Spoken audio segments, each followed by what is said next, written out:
Hey y'all, so tonight I'm here to talk to you about a holiday special. I've been kind of slack on talking about those lately, so I need to do a little catch up. And the books I want to talk to you about tonight, I think, are some unique books. And if you've got a friend or if yourself you're interested in reading the speculative fiction, I think these books would be great for your collection and be some great reading as well. These are steampunk books, and for those of you who don't know what steampunk is basically steampunk, which is based on African diaspora culture and traditions. If you're not familiar with what steampunk is, well, steampunk is a genre that has a 19th century aesthetic as far as technology, clothes, and different things like that. They call it steam because of the fact that steampunk because of the fact that in that time period, steam was one of the major sources of power. So everything in this world is usually based on that.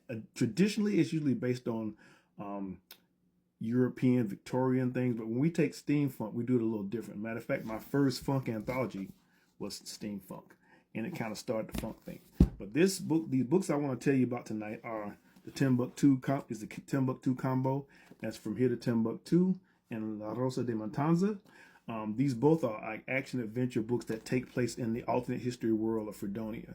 And Fredonia is basically the southern United States, which has become a separate country and is controlled by emancipated black people and indigenous Americans and different things like that.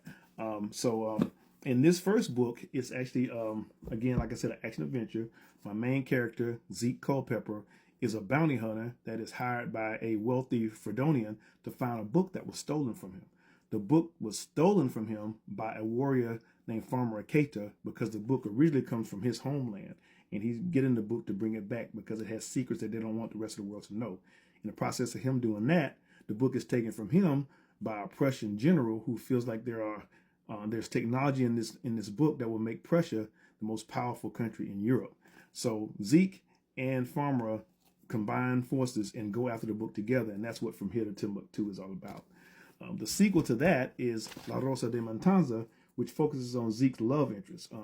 The person that Zeke thought was just a nice, kind woman that owned her own farm, he finds out that she was actually a revolutionary that fled the country of Cuba during the war and came to hide out in Fredonia. But now it's time for her to go back and rekindle what she started back in the day. And Zeke gets a surprise about who his girlfriend is and what she's all about. It's another action-packed book. I learned a lot about Cuban history in the process of researching this book, and I think the two together would be some great reading, some fresh reading for people who have never read this type of thing before.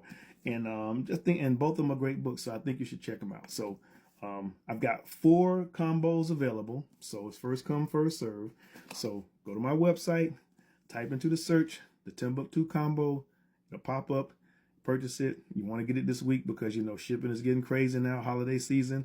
If you want to get it before Christmas, you need to get it in now. If you don't care about that, then you can just order it and they'll come to you, and I'll sign both books, and I think you'll have a great time reading them. Y'all take care. Peace.